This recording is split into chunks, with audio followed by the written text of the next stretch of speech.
हे friends, स्वागत है आप सभी का पाइथन प्रोग्रामिंग के एक नए ट्यूटोरियल के अंदर।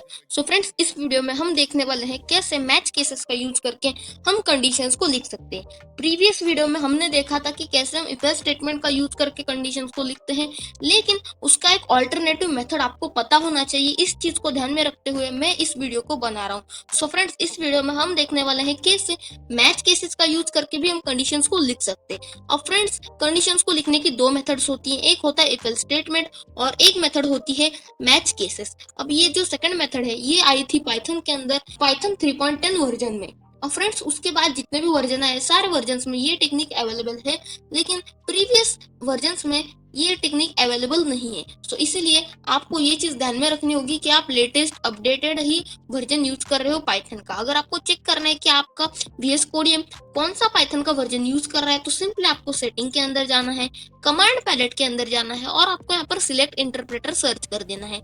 अब मैंने यहाँ पर ऑलरेडी सर्च करके रखा है, तो आप जैसे ही यहाँ पर क्लिक करोगे आपको यहाँ पर new terminal new interpreter add करने का भी ऑप्शन देखने को मिल जाएगा। साथ ही साथ जितने भी इंटरप्रेटर्स अवेलेबल है उन्हें सिलेक्ट करने का भी ऑप्शन देखने को मिल जाएगा। अब इसके लिए तो मैं लेटेस्ट वाला वर्जन यहाँ पर सिलेक्ट कर रहा हूँ।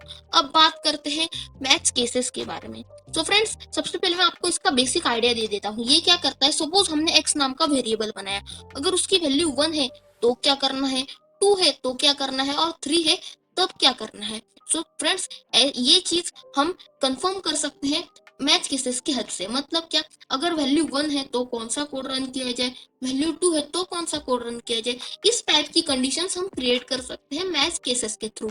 अब फ्रेंड्स, इसे यूज करने के लिए आपके पास वन वेरिएबल मतलब वेरिएबल प्रेजेंट होना जरूरी है, जिसकी हेल्प से हम मैच केसेस को लिखते हैं, क्योंकि यहाँ पर वेरिएबल तो मोस्ट इंपॉर्टेंट है, इसेंशियल है। फ्रेंड्स, सबसे पहले हमने इस चीज को ध्यान में रख एक वेरिएबल बनाया।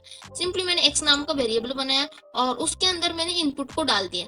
अब इनपुट एक्चुअली हमारा एक फंक्शन होता है जो यूजर से इनपुट लेने में मदद करता है और यूजर से एज स्ट्रिंग फॉर्मेट में इनपुट लेता है। अगर आपने डेटा टाइप वाली वीडियो नहीं देखी है तो उसे भी देख लीजिए, मैं डिस्क्रिप्शन के अंदर सारे ही लेक्चर्स के लिंक डाल रहा हूँ। फ्रेंड्स, अब बात करते हैं हमारे मेन प्रोग्राम के बारे में। फ्रेंड्स, मैंने यहाँ पर सिंपली इनपुट का यूज किया और यूजर के लिए एक मैसेज भी छोड़ दिया है कि एंटर दी नंबर, मतलब हम यूजर से इनपुट में एक नंबर चाहते हैं।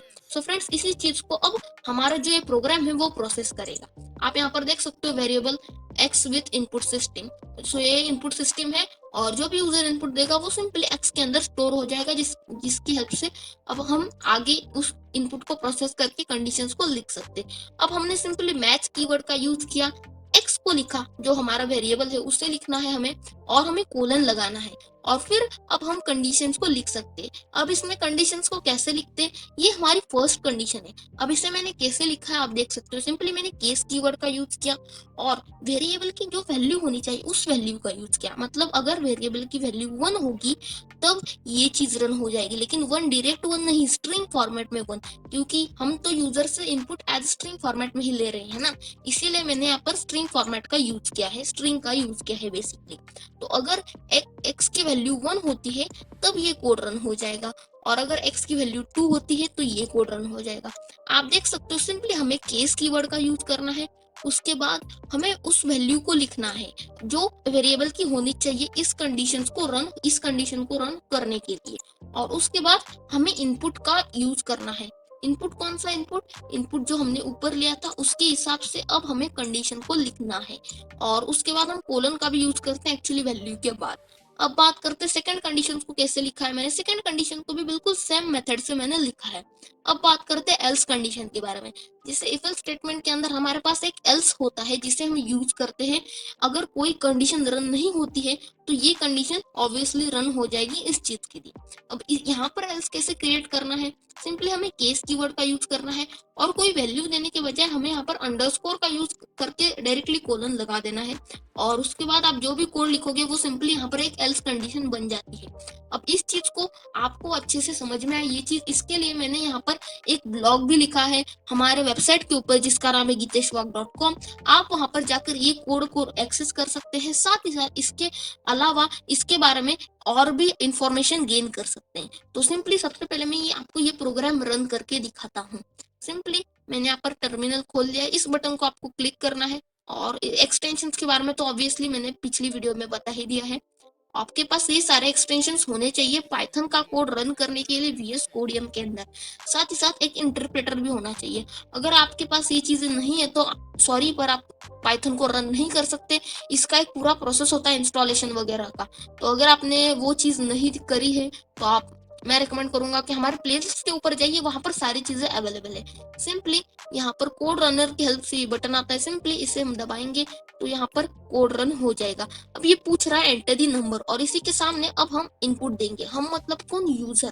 तो यहाँ पर सिंपली सबसे पहले मैं 3 इनपुट देता हूँ, क्योंकि 3 के हिसाब से हमने कंडीशन लिखी है कि अगर इनपुट की वैल्यू x की वैल्यू 3 हुई तो यहाँ पर द वैल्यू इज 3 ये प्रिंट हो जाना चाहिए। तो चलिए देखते हैं क्या एक्चुअली प्रिंट हो रहा है या फिर नहीं। तो सिंपली द वैल्यू इज 3, ये चीज यहाँ पर प्रिंट हो चुकी है जैसा कि आप देख सकते हो।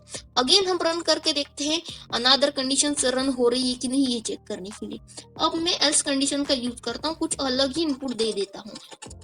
बिल्कुल मैंने कीबोर्ड के ऊपर हाथ चला दिया है। अब आप देख सकते हो अदर वैल्यू, ये चीज प्रिंट हो चुकी है, क्योंकि ये इनपुट यहाँ पर कहीं भी मैंने सेट नहीं कर रखा कि अगर ये इनपुट होता है तो क्या करना है, एक्स की वैल्यू ये होती है तो क्या करना है। इसीलिए ये चीज डायरेक्टली एल्स स्टेटमेंट के अंदर चली गई है। अब फिर से एक बार हम रन करके देखते हैं।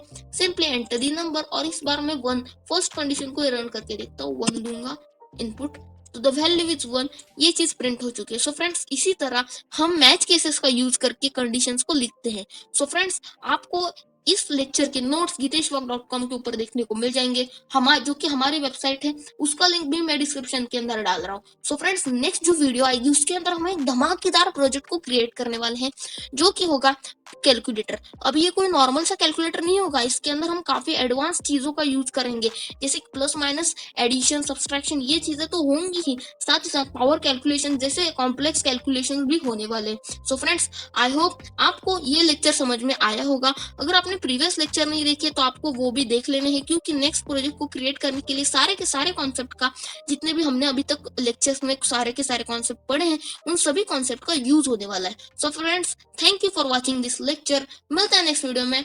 Bye bye.